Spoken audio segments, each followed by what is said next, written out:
समाज का, उसमें हम सब लोग आज शामिल होने के लिए आए हैं। मकसद क्या है? मकसद है कि जो सरकार है वो हमारे समाज का जो इतिहास चोरी कर रही है और अन्य समाज को बांटने में लगी हुई है रेवड़ियों की तरह, उससे हमारे जो महान पूर्वज हैं उनको जहां भी वो इस समय मौजूद होंगे उनकी आत्मा को जो है पीड़ा हो रही होगी कि मैंने कहां जन्म लिया था और कहां मुझे दिखाया जा रहा है। वैसे तो पूर्वज सभी के होते हैं, कोई जाति या धर्म की बात उसमें नहीं आती, लेकिन उसके बावजूद भी किसी ना किसी परिवार में, समाज में उनका जन्म भी होता है। हमें कोई आपत्ति नहीं है कि सब लोग उसको अपना महान पूर्वज माने, जो भी हो चाहे, लेकिन इस कैथल की धरती पर आपको मालूम है कि हमारे समाज के बहुत प्रयास करने के बाद भी हमारे युवाओं को तो बहुत एक आशा थी कि सरकार जो है हमारे साथ ऐसा अन्याय, ऐसा अपमान हमारा नहीं करेगी कि किसी को ऊपर दिखाने के लिए हमारे साथ जो है इस तरह का बिहेवियर होगा। तो अब बात ये आती है कि जो समाज, मेरा आप सबसे सारे भाइयों से, बुजुर्गों से एक प्रश्न है, क्या कैथल प्रकरण पहली बार हुआ है या आखिरी बार है? इससे पहले भी इस मुद्दे पर हमारे सहारनपुर वाले भाइयों को समस्या हुई, उससे पहले ग्वालियर में हुई, उससे पहले दादरी में हुई। तो ना तो कैथल प्रकरण आखिरी था और ना कैथल प्रकरण पहला था।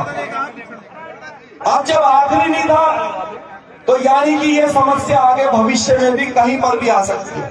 हो सकता है अगली कैथल फरीदाबाद में रचा जाए, अंबाला में रचा जाए, या मध्य प्रदेश, बिहार, उत्तर प्रदेश, राजस्थान के किसी स्थान पर यह समस्या आए।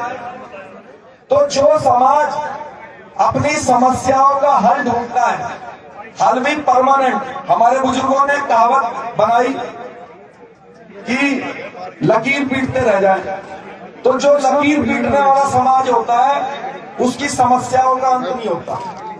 तो मैं समस्याएं तो मेरे से जो पहले वक्ता करते हैं और जो मेरे बाद आएंगे, समस्या आपको सब बताएंगे, और मुझे लगता है समस्या को बताने की जरूरत नहीं है, समस्याएं सबको पता है। बात होनी चाहिए कि समस्या का समाधान क्या है, कैसे समस्या को कम करें या खत्म करें। तो समाज की सेवा, यहाँ मंच पर बड़े प्रतिष्ठित लोग अलग अलग राज्यों से आए हुए हैं, जो बहुत बड़े बड़े संगठनों को, हमारे जो सामाजिक संगठन बने हैं उनको चलाते हैं। भाई महिपाल मकराना जी मौजूद हैं, चेतन आनंद जी मौजूद हैं, हमारे वीरू भाई मौजूद हैं, हमारे राष्ट्रीय अध्यक्ष जी जो क्षत्रिय महासभा के वो मौजूद हैं, जो सांसद भी रहे हैं, हमारे और भी हमारे चौहान साहब हैं, और भी अनेक संगठनों के लोग मौजूद हैं। तो हमें आपस में, हरवंश सिंह जी मौजूद हैं, हमें समस्या का आपस में चर्चा करके इसको कैसे अंत हो, इस पर चर्चा होनी चाहिए।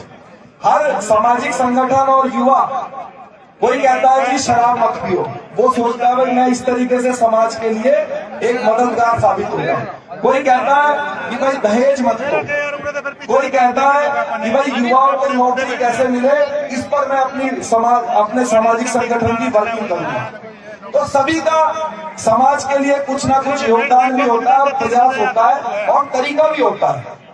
तो शेर सिंह राणा का भी एक तरीका है, मैं भी एक तरीके पर समाज की सेवा करना चाहता हूं, उस रास्ते पर चलते हैं।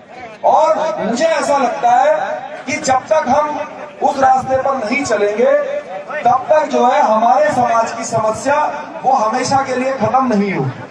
कई लोग बोलते हैं कि भाई साहब आप राजनीतिक बात करते हो, तो मैं अपने समाज की समस्या उस रास्ते पर ही चल के करना चाहता हूँ। इसमें गलत या समस्या क्या है? कोई कहता है जी शराब मत पियो, मैं कहता हूँ भाई अपनी पार्टी, अपना झंडा बनाओ और उसको सत्ता में लाकर अपनी समस्याओं को खत्म कर दो। इसमें राजनीति की क्या बात है? आप ही बताओ, इसमें कोई राजनीति की बात है भाई? बताओ आप ही अपने मन पे। भाई हम यही तो कह रहे हैं कि भाई अपनी समस्या को तो खुद ही समस्या को दूर करोगे ना, कोई तो रास्ता ढूंढोगे। तो रास्ता जो है, रास्ता आपको खुद ढूंढना पड़ेगा। हमने कई बार कहा कि भाई अपना घर अपने झंडे पर चल के ये समस्याएं दूर होगी। 24 में मेरी आशा है आप आज कैप्टन में हुए, कल को हमारे भाई हो सकता है आह्वान करे दिल्ली में भी मकराना जी के द्वारा 10 दिसंबर की तारीख दी हुई है, वहां पर भी हम इकट्ठा होंगे। आगे भी जहां कहोगे वहां इकट्ठा होंगे, लेकिन इकट्ठा होके कोई रिजल्ट निकले। आज मेरे को सूचना है कि हम ज्ञापन देने वाले हैं, 5 मांगे भी उसमें है। हमारी सबसे प्रमुख एक ही मांग है, चाहे उसमें 10 मांग रखो 20 मांग रखो, लेकिन जो इतिहास चोरी की समस्या है वो हमारी पहली और आखिरी मांग है। उसी के लिए हम यहाँ इकट्ठा हुए, उसको खत्म करना जरूरी है। मैंने जितने हमारे आयोजन समिति के मेंबर हैं, मैंने अपने शैलेंद्र जी से रिक्वेस्ट करी थी कि आप मुझे पहले बोलने का मौका दे दीजिए। मैं आपको बता दूं कोई, क्योंकि हमारे एक भाई है लक्की राणा, आज उनकी है 13वीं। आप सबको मालूम होगा जो इसके अंबाला और करनाल के आसपास के लोग, वो हमारे राष्ट्रवादी जनलोक पार्टी के संस्थापक सदस्य भी थे। राजपूत समाज के लिए उन्होंने तन मन धन से बहुत साल लगाए। तो मैं, क्योंकि उनकी 13वीं है, समाज का ये आंदोलन है, ये भीड़ अपनी जो भारी संख्या में उपस्थिति है, तो मेरा दिल तो नहीं है कि आपके बीच में से जाऊं, लेकिन जिस भाई ने हमारा सुख में साथ दिया, मेरा कर्तव्य है कि दुख में भी उसका साथ दूं। इसलिए मैं आप सबसे क्षमा मांग के, क्योंकि उसकी 13वीं का समय निकलता जा रहा है, इसलिए मैंने प्रार्थना करी थी कि भाई मुझे पहले बुलवा दो। तो मैं आप सबसे माफी चाहूंगा कि मैं उसकी 13वीं एक बार अटेंड कर लूं। अगर समय बचेगा तो मैं दोबारा आ जाऊंगा, ज्यादा दूर नहीं है, कला है तो कला, सॉरी सालवन, तो दोबारा हो सकेगा तो दोबारा भी आऊंगा। आप अपना कार्यक्रम ऐसे ही जारी भी रखिएगा। मैं तो आज बता दूं, मैं आज मैं आ नहीं पा रहा था। आज कल मेरी माता जी का एंजियोग्राफी हुई, वो अस्पताल में एडमिट है। मैं जब सुबह आने लगा तो मैंने अपने माता जी के चरण स्पर्श करे अस्पताल जाके। मैंने कहा भाई जाऊं कि नहीं जाऊं, उन्होंने कहा कि बेटे समाज पहले, आप जाओ।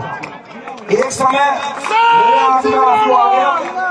मेरे पिताजी की डेड बॉडी घर पे रखी थी जब मैं अफगानिस्तान में था। मैंने अपनी माता जी को फोन करा, मैंने कहा आऊं कि क्या करूं?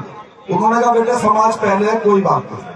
तो मैं हमेशा अपने समाज के साथ खड़ा हूं, समाज के साथ खड़े हैं। जो भी कमेटी फैसला लेगी, बस एक ही निवेदन है कि यहाँ पे आए हुए लोगों को ऐसा महसूस ना हो कि हम किस लिए आए, क्या यहाँ से रिजल्ट निकला। रिजल्ट दीजिएगा, तन मन धन से हम साथ हैं।